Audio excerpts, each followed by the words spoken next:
پوچھ لے حاضر ہوں ہم ان کی بارگاہ۔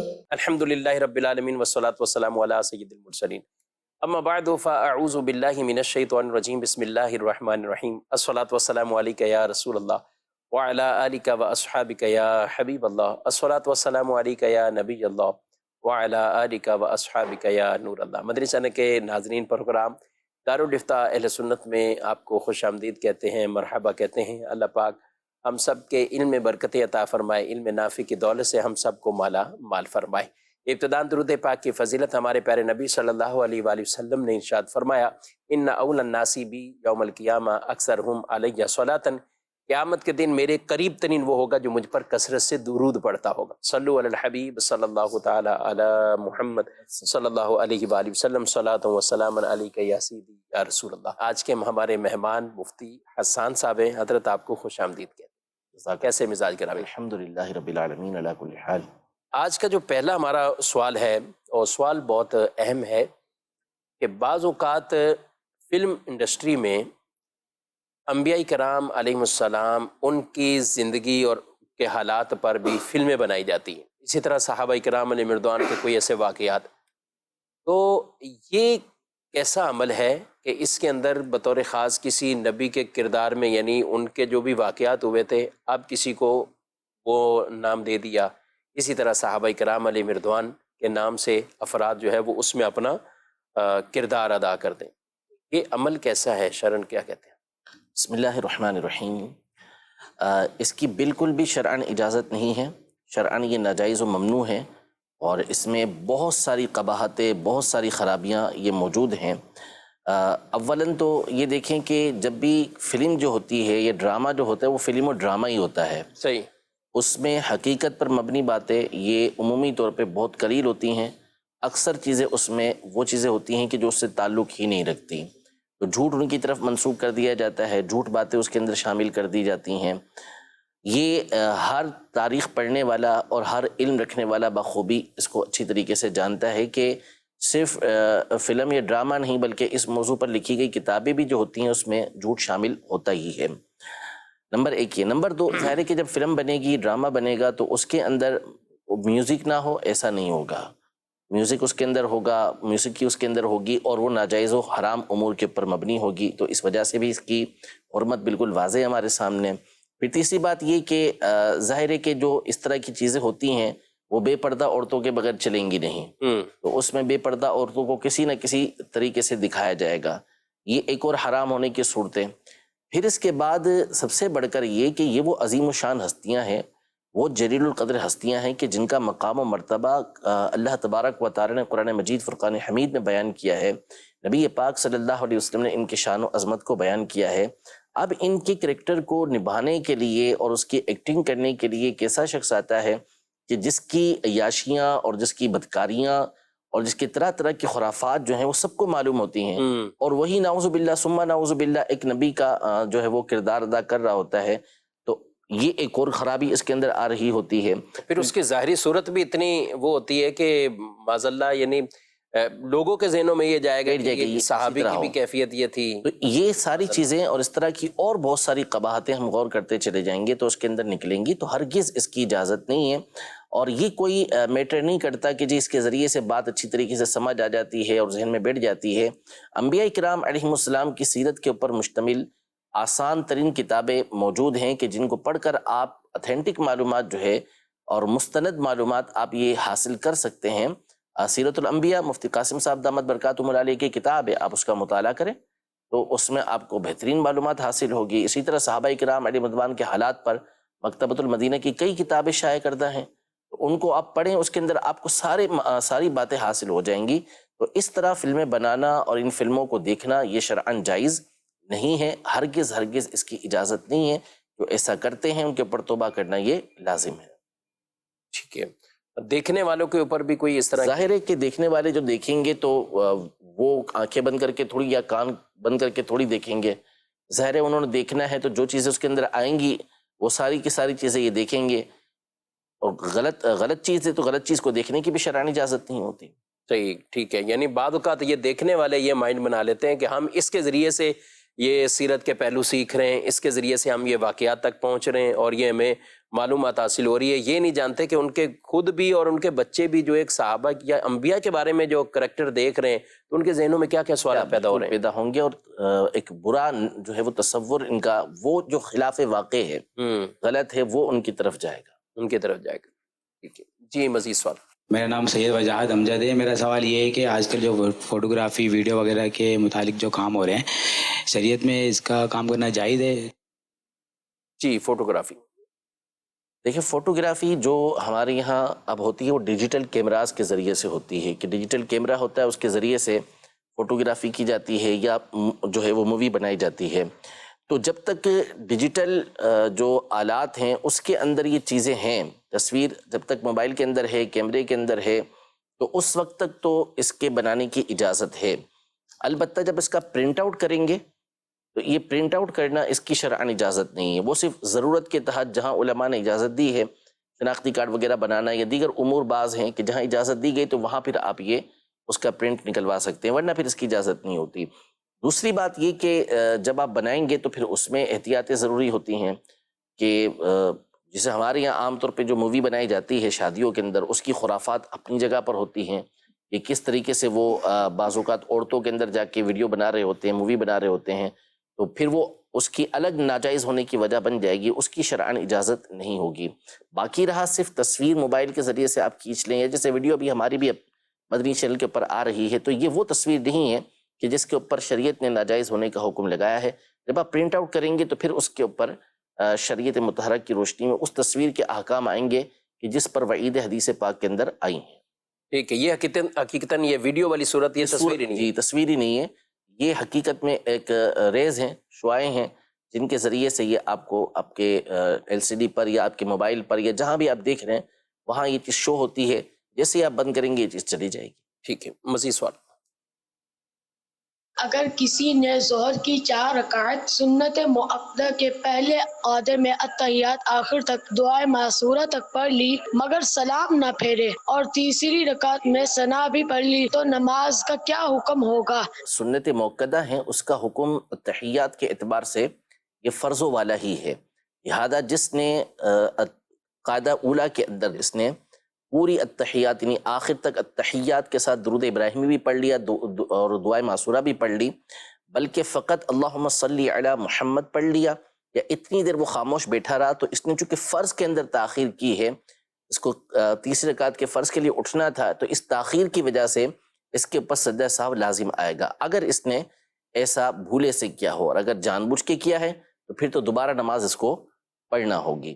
تو یہ جو قاعدہ اولیٰ کے اندر اس نے تاخیر کی ہے، اس بنیاد پر اس کے اوپر سجدہ سہو لازم آئے گا۔ لازم آئے گا۔ اچھا، تو تیسری کے لیے جب یہ کھڑا ہوگا تو اس میں ثنا پڑھنی نہیں چاہیے، لیکن اگر پڑھ لی تو اس صورت میں اس کے اوپر جو ہے وہ سجدہ سہو لازم نہیں آئے گا۔ ٹھیک ہے، مزید سوال۔ مفتی صاحب سے سوال یہ ہے کہ جو ہم نماز ادا کرتے ہیں اس میں سنت موقدہ اور غیر موقدہ، تو کیا اس کا نیت میں اظہار کرنا ضروری ہے، نیت کرنے میں کہ میں نماز ادا کرتا ہوں 2 رکعت سنت موقدہ یا غیر موقدہ، اور اگر نہیں ادا کرتے تو نماز میں سے کوئی فرق پڑے گا؟ جی، اس میں دیکھیں سب سے پہلی بات تو یہ سمجھ لیں کہ نیت یہ دل کے ارادے کا نام ہے۔ جب بندہ نماز کے لیے کھڑا ہوا تو ظاہر ہے کہ اس کو معلوم ہے کہ میں نے ظہر سے پہلے کی 4 سنت موقدہ پڑھنی ہے، یا ظہر کے بعد کی 2 سنت موقدہ پڑھنی ہے، یا عصر سے پہلے کی 4 سنت غیر موقدہ پڑھنی ہے، تو دل کے اندر ویسے ہی بندے کی نیت ہوتی ہے۔ جب نیت ہے پھر اس صورت میں اس کی سنتیں ویسے ہی ادا ہو جائیں گی۔ اور بعض علماء کے نزدیک جو ہے وہ مطلقاً سنت کی نیت سے تمام کی تمام سنتوں میں صرف یہ نیت کر لے کہ سنت ادا کرتا ہوں تو بھی سنتیں ادا ہو جائیں گی۔ بعض نے فرمایا کہ نبی پاک صلی اللہ علیہ وسلم کی اتباع کی نیت کرے کہ میں نبی پاک صلی اللہ علیہ وسلم کے طریقہ کار کی پیروی کر رہا ہوں، تو اس سے اس کی سنت ادا ہو جائیں گی۔ اور بہتر یہ ہے کہ اگر وہ سنت موقدہ کے زور سے پہلے کی 4 سنت موقدہ ادا کر رہا ہوں یہ کہے گا تو زیادہ بہتر ہے، لیکن چونکہ دل کے اندر ویسی نیت ہوتی ہے کہ زور سے پہلے کی 4 سنتیں پڑھ رہا ہوں، تو مطلق نیت کی وجہ سے بھی سنتیں پڑھنے کی جو نیت ہے اس کی وجہ سے بھی اس کی سنتیں ہو جائیں گی۔ ٹھیک ہے، کچھ مسجد بھی شامل کرتے ہیں۔ ایک سوال ہے کہ گھریلو صدقہ باکس ہے، اس میں پیسے ڈال دیے تھے اور پھر ضرورت پڑی تو نکال کے خرچ کر لیں گھر پہ، اور نیت یہ ہو کہ دوبارہ ڈال دیں گے۔ ٹھیک ہے، اس میں دیکھیں پہلی بات تو یہ دیکھنا ہوگی کہ یہ رقم جو ہے وہ آپ کی اپنی ذاتی ہے یا باہر سے بھی کسی نے اس کے اندر رقم ڈالی ہے.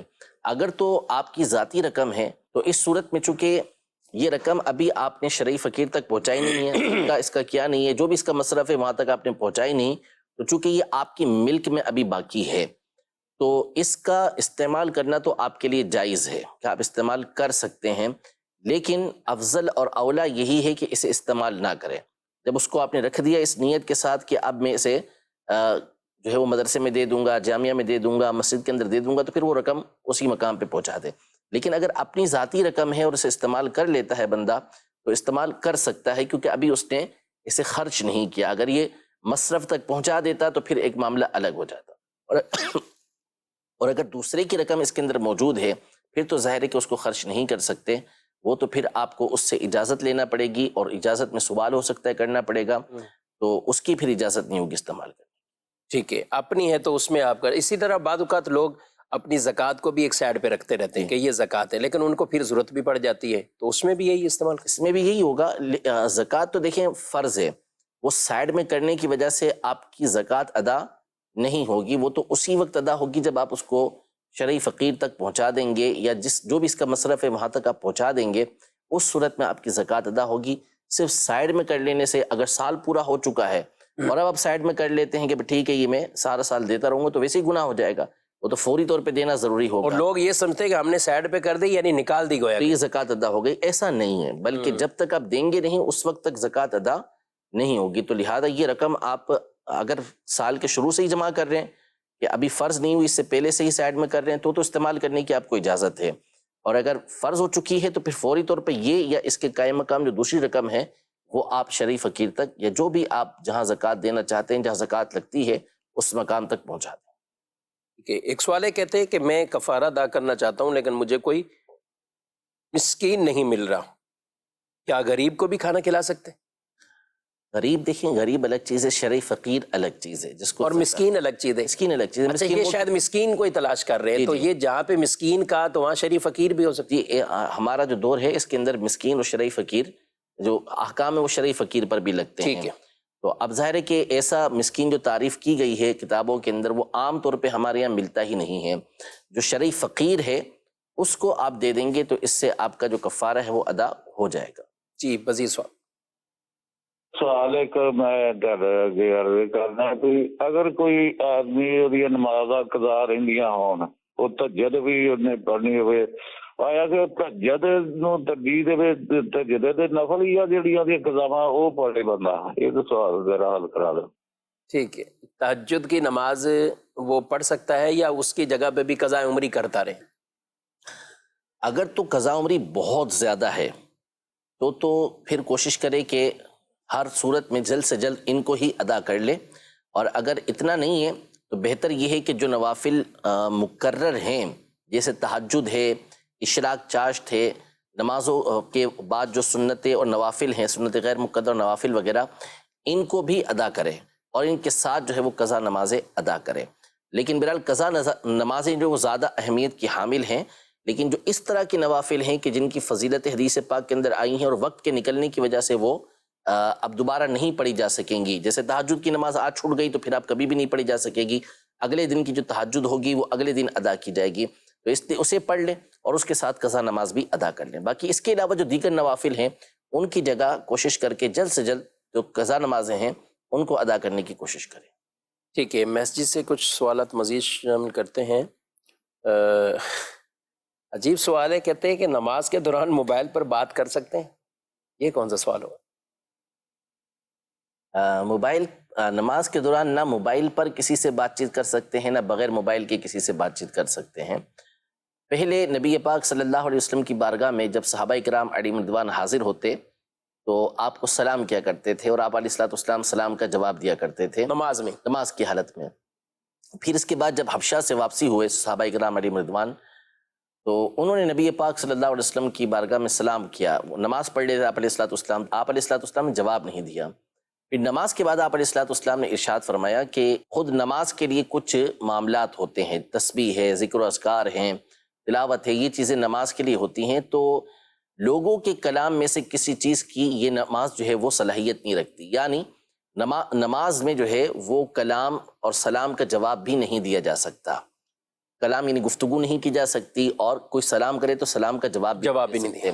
تو جب کلام اور سلام کا جواب نہیں دے سکتے اور عام گفتگو نہیں کر سکتے تو موبائل پر بھی گفتگو نہیں کر سکتے. بلکہ موبائل اس انداز میں اگر کسی نے اپنی جیب سے نکالا کہ جس سے عمل کثیر ہوتا ہے کہ دیکھنے والا یہ سمجھے کہ یہ نماز میں نہیں، اور ظاہر ہے کہ عام طور پہ جب موبائل نکالا جائے گا تو انداز یہی ہوگا کہ دیکھنے والا دور سے جس کو معلوم نہیں کہ آپ نماز میں ہیں، وہ دیکھے گا تو یہی کہے گا کہ یہ نماز میں نہیں ہے، لہذا نماز میں یہ عمل کثیر ہو جائے گا اور اس سے نماز ٹوٹ جائے گی. ظاہر ہے کوئی نماز کے اندر اگر جیب سے نکالتا ہے اور نکال کر اب دیکھا ہے بھی کس کا نمبر ہے، اب نمبر کاٹ کے پھر دوبارہ، تو یہ عمل ظاہر ہے دیکھنے والا دیکھ کے کہے گا کہ نماز میں ہے ہی نہیں، تبھی اس طرح کے نماز اس کو کہتے ہیں عمل کثیر، اور اس سے نماز فاسد ہو جاتی ہے، ٹوٹ جاتی ہے. اچھا، نماز کے دوران ہی اگر جیب میں ہی ڈالے ہاتھ اور وہیں کال اگر اس کو اگر عمل قلیل کے ذریعے کرتا ہے، جیسے اس کی جیب کے اندر یہ موبائل رکھا ہوا ہے اور بجنا شروع ہوا تو اب اس نے یوں دبا دیا، جیسے بعضوں کا جو سائڈ بٹن ہوتا ہے اس سے یہ ٹون بند ہو جاتی ہے. اگر اس طرح وہ کر دیتا ہے اور عمل قلیل ہوتا ہے کہ دیکھنے والے کو ایسا لگتا ہے کہ اس نے نماز سے باہر کا کوئی کام نہیں کیا، نماز کے اندر ہی یہ موجود ہے، تو اس سے کوئی فرق نہیں پڑے گا. بلکہ اگر ٹون بج رہی ہے جس سے نماز کے اندر وہ پریشان ہو رہا ہے، ڈسٹرب ہو رہا ہے، تو پھر اس کو بند بھی کرنا ہوگا. بعض اوقات تو ایسا ہوتا ہے کہ اس کے اوپر کوئی ٹون ہی ایسی سیٹ کی ہوتی ہے، یعنی ایک تو میوزیکل ہے، بعض اوقات گانے بھی ہوتے ہیں. اب یہ چیزیں عین نماز کے اندر بھی، اور وہ بھی جماعت میں، اب کسی کا موبائل بج رہا ہے تو کیا کرنا چاہیے اس نمازی کو؟ دیکھیں، اگر تو عمل قلیل کے ذریعے اس کو بند کرنا ممکن ہے تو بند کر دے، ٹھیک ہے. اور اگر عمل قلیل کے ذریعے اسے بند کرنا ممکن نہیں ہے، اس کو عمل کثیر ہی کرنا پڑے گا، یعنی دور سے دیکھنے والا یہ سمجھے کہ یہ نماز میں نہیں ہے، ایسا عمل کرنا پڑے گا اسے. تو پھر اس صورت میں اگر وہ ٹیون ایسی ہے کہ جس کی وجہ سے اس کی یا دوسروں کی نماز کے اندر پریشانی ہو رہی ہے، لوگ ڈسٹرب ہو رہے ہیں، تو پھر اس صورت میں حکم یہ ہے کہ نماز توڑ کے اس نے یہ جو ٹیون ہے اس کو بند کرنا ہے اور پھر دوبارہ شروع سے اپنی نماز کو شروع کرنا ہے اس نے. ٹھیک ہے. اچھا، ایک سوال ہے کہ کیا عورت مکمل پردے کی رعایت کرتے ہوئے قبرستان جا سکتی ہیں؟ ہاں، اصل میں صرف پردے کا معاملہ نہیں ہے نا کہ فقط پردے کی وجہ سے اس کو قبرستان جانے سے منع کیا گیا ہو. اصل میں اور علتیں موجود ہیں. عورتوں کے لیے عام طور پہ جزا فضا کا معاملہ ہوتا ہے کہ جب یہ کسی مقام پہ جاتی ہیں تو یا تو مردے کی تعریف میں حد سے بڑھ جاتی ہیں، یا پھر وہ اتنا زیادہ رونا کرتی ہیں کہ جس کی شریعت مطہرہ کی طرف سے اجازت نہیں ہوتی. تو اس طرح کی اور جو خرابیاں ہیں، اس بنیاد پر علماء نے قبرستان جانے سے عورتوں کو منع کیا ہے کہ یہ نہیں جائیں گی. تو یہاں فقط پردے کا معاملہ نہیں ہے کہ پردے کی پوری رعایت کر کے یہ قبرستان جائیں. تو لہذا عورتوں کو چاہیے کہ اصل مقصد جو ہے وہ ایصال ثواب ہے، اور ان کے لیے حکم یہی ہے کہ وہ گھر میں بیٹھ کر اپنے عزیزوں کے لیے، تمام مسلمانوں کے لیے ایصال ثواب کریں، پڑھیں اور ان کو ایصال کریں. یہی اصل مردے کو فائدہ دینے والی چیز ہے. ٹھیک ہے، مزید سوال. میں نے بچہ لیا تھا اپنے بڑے بھائی سے، نام میں نے دیا ہے اپنا، تو نام بولتے جائز ہے ناجائز ہے؟ میرے بڑے بھائی کا بولتے نام دینا چاہیے. بالکل صحیح بولا جس نے آپ کو بولا ہے کہ اب ان کو کیا کرنا چاہیے. جی بالکل ایسا ہی ہے کہ جو بڑا بھائی ہو یا چھوٹا بھائی ہو، اصل جس کا بچہ ہے اسی کا نام اس کو دیا جائے گا. یہ لینا جائز ہے، بچے کو آپ گود لے سکتے ہیں، لے پالک بنا سکتے ہیں، لیکن اس کا مطلب یہ نہیں ہوتا کہ وہ آپ کا حقیقی بیٹا بن گیا اور آپ اپنی نسبت اسے دے دیں. باپ کے نام کے طور پر اس کے حقیقی باپ کا، اصلی باپ کا ہی نام رکھا جائے گا. ٹھیک ہے، مزید. میرا مفتی صاحب سے یہ سوال ہے، اگر امام مسجد موجود نہ ہو تو مقتدیوں میں سے ایسا کون سا شخص ہونا چاہیے جو جماعت کرا سکتا ہو، یا امام کی شرائط کیا ہے؟ جی، امام کی شرائط یہ ہے کہ وہ صحیح العقیدہ ہو، عقیدہ اس کا درست ہونا چاہیے، پھر اس کی قراءت درست ہو، یعنی اتنی اس کو قراءت آتی ہو کہ جس کے ذریعے سے نماز صحیح طور پہ ادا ہو جائے، پھر مسائل نماز وہ جانتا ہو. ایسا نہ ہو کہ نماز کے مسائل اسے پتہ نہ ہو، نماز فاسد کر دے اور پیچھے والوں کی نماز بھی فاسد ہو جائے، ٹوٹ جائے. اسی طرح معذور نہ ہو کہ خود معذور ہے تو نتیجہ یہ نکلے گا کہ پیچھے والوں میں سے جو اس کے جیسا معذور نہیں اس کی نماز نہیں کرا سکے گا. خون بہتا ہے مثال کے طور پر، طہارت برقرار نہیں رہتی اس کی، ایسا کوئی معاملہ ہے اس کے ساتھ، تو پھر وہ ایسا نہیں کر سکتا کہ دوسروں کو نماز پڑھائے گا. تو اسی طرح مقتدی کا معاملہ ہوگا کہ وہ ہونا چاہیے کہ جو صحیح العقیدہ ہو، فاسق و فاجر نہ ہو، تلاوت اس کی یعنی قرات اس کی درست ہو، صحیح پڑھتا ہو، اور پھر یہ کہ مسائل نماز کو بھی وہ صحیح طریقے سے جانتا ہو. ٹھیک ہے. اور ایسا تو نہیں ہے کوئی بھی، جس عام طور پہ ہوتا یہ ہے کہ جہاں بھی جماعت کرنے کا معاملہ ہو تو جو ٹوپی ویسے سر پہ رکھ کے پھرتے رہتے ہیں تو آپ ہو جائیں، یا آپ حاجی صاحب ہیں آپ پڑھا لیں، یا کسی کی داڑھی ہے تو اب اسی کو عام طور پہ آگے کر دیا جاتا ہے. صرف یہ شرائط نہیں ہے نا، ٹوپی تو چلے ایک الگ ہی میٹر ہے، ٹھیک ہے. داڑھی ہونے کے علاوہ اور دیگر چیزیں بھی اس کے لیے ضروری ہیں. اب اس کو داڑھی بھی ضروری ہے اور دیگر چیزیں بھی. اس کے علاوہ دیگر چیزیں ضروری ہیں کہ تلاوت ہی صحیح نہیں، مثال کے طور پر اس کی، بالکل بالکل صحیح بات. تو پھر ظاہر ہے کہ وہ کیسے تلاوت، وہ کیسے جماعت کروا سکتا ہے؟ اس کی اپنی نماز کے الگ مسئلے کھڑے ہوں گے کہ وہ دوسروں کی جماعت کروائے. تو ایسا نہیں ہے کہ فقط اس کی داڑھی ہے تو اس بنیاد پر وہ جماعت کرانے کا اہل ہو جائے گا اور جماعت کرانے کے قابل ہو جائے گا، ایسا نہیں. ویسے یہ المیہ نہیں ہے کہ اگر بالفرض امام نہیں ہے اور اہل محلہ میں سے یا جو بھی آئیں جماعت کے لیے ان میں کوئی بھی ایسا شخص ہے کہ جماعت کے قابل نہ ہو، ہے کہ نہیں بات؟ ایسے تو المیہ بہت سارے نا ہمارے یہاں پر. تو ان میں سے ایک المیہ یہ بھی ہے کہ اس قابل تک نہیں ہوتے کہ آگے بڑھ کے کوئی جماعت کروا سکے. 20-25 سال سے پڑھ رہے ہوتے ہیں لیکن ابھی تک اس قابل نہیں ہوئے ہوتے کہ وہ جماعت کروا سکیں. باقی کہ پورے محلے کو آرام سے چلا لیں گے، وہ دیگر معاملات کے اندر پورے شہر کو چلا لیں گے، امام کو بھی چلا لیں گے، امام کو بھی چلا لیں گے، لیکن جو جماعت ہے اس کے اندر نہیں چل سکتے. چلیں اللہ پاک رحم فرمائے. ہونا یہی چاہیے، کوئی نہ کوئی تو ایسے افراد ہونے چاہیے. جماعت کوئی الگ سے زیادہ ایکسٹرا کوئی شرائط نہیں ہے حسان صاحب، جتنی آپ نے بیان کی ہیں. عقیدے کا درست ہونا، جی، قرات کا درست ہونا، طہارت کا درست ہونا، اور جو چیزیں یہ ریکوائرمنٹ امام کے لیے ہیں تو یہ تو عام مسلمان سے بھی یہی چیزیں مطلوب ہیں کہ وہ بھی داڑھی اس کی ایک مٹھی ہو، قرات اس کی درست ہو، عقیدہ درست ہو. کوئی ایسی چیز نہیں ہے کہ جو عام حالت میں نہیں ہونی چاہیے. صرف یہ ہوتا ہے کہ آپ دیکھیں نا، فقہائے کرام نے تو یہاں تک لکھا نا کہ افضل کون ہوگا نماز پڑھانے کے لیے، یعنی وہ بیان بھی کیے ہیں کہ اگر متعدد لوگ ہیں تو اب کون پڑھائے. یعنی قرات سب کی برابر ہے، ہاں، مسائل سب برابر جاننے والے ہیں نماز کے، ایسے جمع ہو گئے ہیں. تو پھر اس کے بعد تقوی و پرہیزگاری میں سب برابر ہیں، سارے کے سارے جو ہے نا وہ حسین و جمیل ہیں، اور پھر اس کے بعد سارے شادی شدہ ہیں، اور اس طرح کی یعنی اتنی ساری شرائط جو ہیں. علماء نے یہ کہا کہ اگر ایسے افراد جمع ہو جائے تو ان میں کون جو ہے وہ جماعت کروائے گا. تو یوں آگے سے آگے بڑھتے چلے گا. تو پہلے زمانے کے اندر ایسا ہی ہوتا تھا. اب ایک بندہ بھی یعنی وہ بھی نہیں مل رہا کہ جو جواز نماز تک یعنی اس نماز درست ہو جائے، وہ بھی نہیں مل رہا ہے. وہ بھی نہیں مل رہا. یعنی کتنا بڑا یہ المیہ ہے. کوشش کرنی چاہیے خود بھی قرآن پڑھیں، اپنے بچوں کو بھی قرآن کی یہ تعلیم ضرور دیجیے. اور قرآن کے ساتھ ساتھ دیگر جو نماز کے احکامات ہیں، الحمدللہ دعوت اسلامی کے اس دینی ماحول کے اندر باقاعدہ نماز کورس ہوتے ہیں. جی ہاں، نماز کورس بھی ہوتے ہیں، امامت کورس بھی ہوتے ہیں، لیکن امامت کورس میں بطور خاص جو حفاظ ہوتے ہیں یا اچھی طرح انہوں نے ناظرہ پڑھ لیا ہے اس کا ٹیسٹ پاس کرتے ہیں، اور وہ بھی کچھ اس میں صورتیں شامل ہیں. امامت کورس بھی ہے، لیکن جو ایک نماز کورس ہے جس کو بیسک تمام مسلمانوں کو سیکھنا ہے، مردوں کو بھی اور خواتین کو، اسلامی بہنوں کو بھی. آپ فیضان آن لائن اکیڈمی کے ذریعے سے اپنے گھر پر رہ کر اور یہ آپ اپنی رجسٹریشن کروائیں، اور انشاءاللہ جب ایڈمیشن ہو جائے گا تو آپ بھی یہ کورسز جو ہیں وہ کر سکیں گے.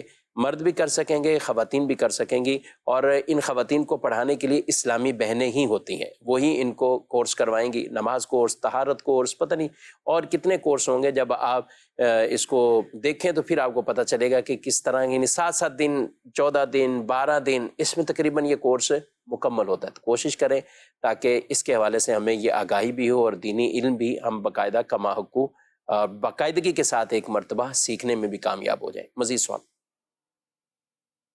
سب سے سوال عرض یہ ہے کہ کچھ مساجد ایسی ہوتی ہیں کہ اس میں ہم نماز ادا کرتے ہیں تو بیچ میں پلرز وغیرہ آ رہے ہوتے ہیں تو اس سے ہماری صف ٹوٹ رہی ہوتی ہے، اور اگر ہم وہاں کھڑے ہوتے ہیں تو سجدہ ادا نہیں کر پاتے صحیح طریقے سے. تو ہم کیا اس جگہ کھڑے ہوں گے یا اس سے ہٹ کے کھڑے ہوں گے؟ اگر ہٹتے ہیں تو صف ٹوٹتی ہے.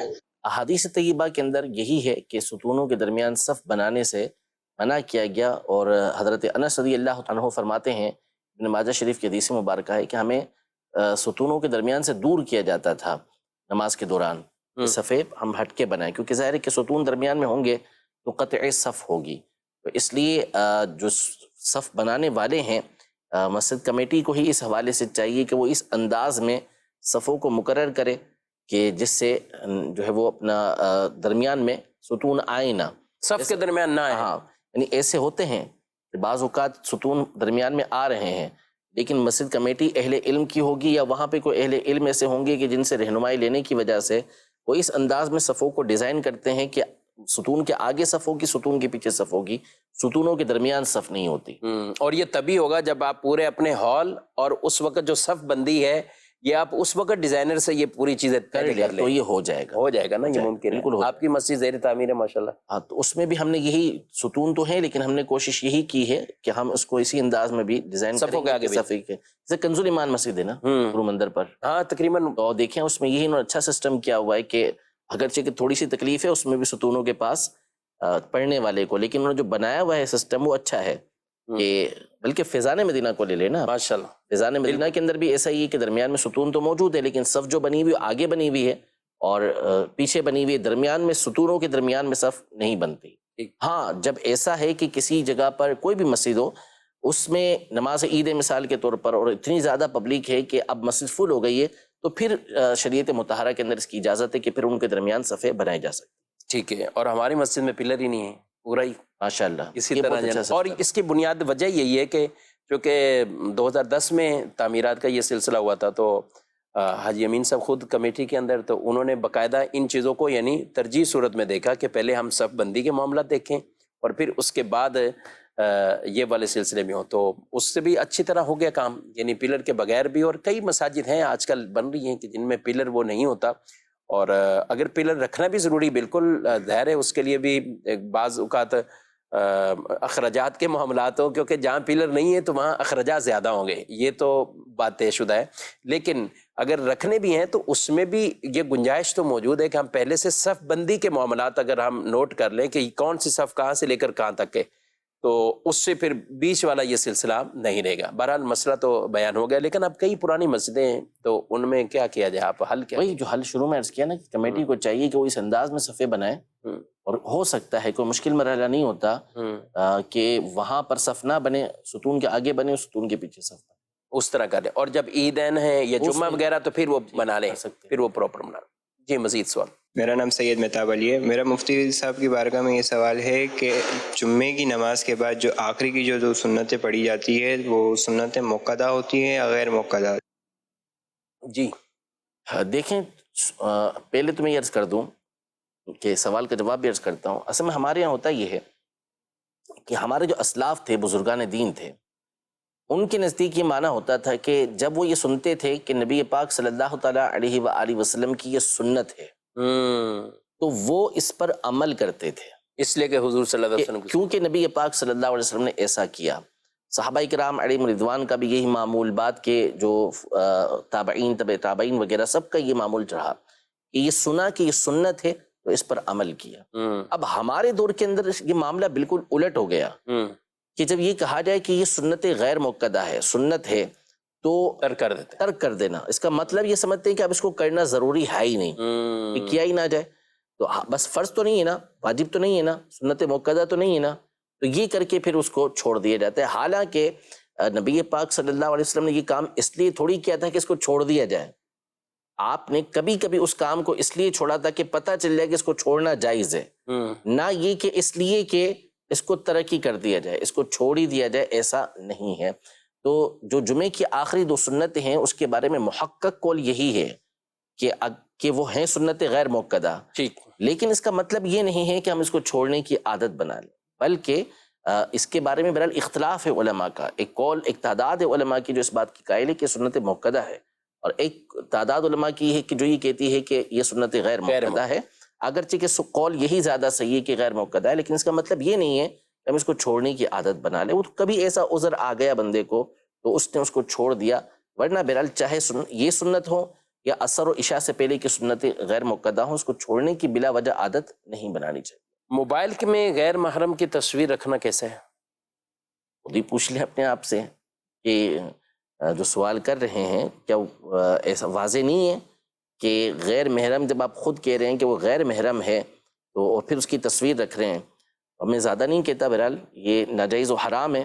اگر یہ عورت اس کے لیے نامحرم ہے تو ظاہر ہے کہ اس کے گھر کی خواتین بھی کسی اور کے لیے نامحرم ہوں گی، اب اس کے اعتبار سے وہ پوچھ لے کہ ان کے موبائل میں ان کی تصویر رکھنا کیسا ہے، یہ خود عقل سے کہے گا کہ درست نہیں ہے، تو لہذا اس کی اجازت نہیں ہے، یہ ناجائز و حرام ہے۔ اللہ پاک ہم سب کے علم میں برکت عطا فرمائے، اور جو بھی ہمارے دینی شرعی مسائل ہیں سیکھ کر سمجھ کر اس پر عمل کی توفیق عطا فرمائے. آمین بجاہ النبی صلی اللہ علیہ وسلم. ہادی و رہنما ہمارے علماء، ہو کبھی درپیش جو کوئی مسئلہ، پوچھ لیں حاضر ہوں ہم ان کی بارگاہ.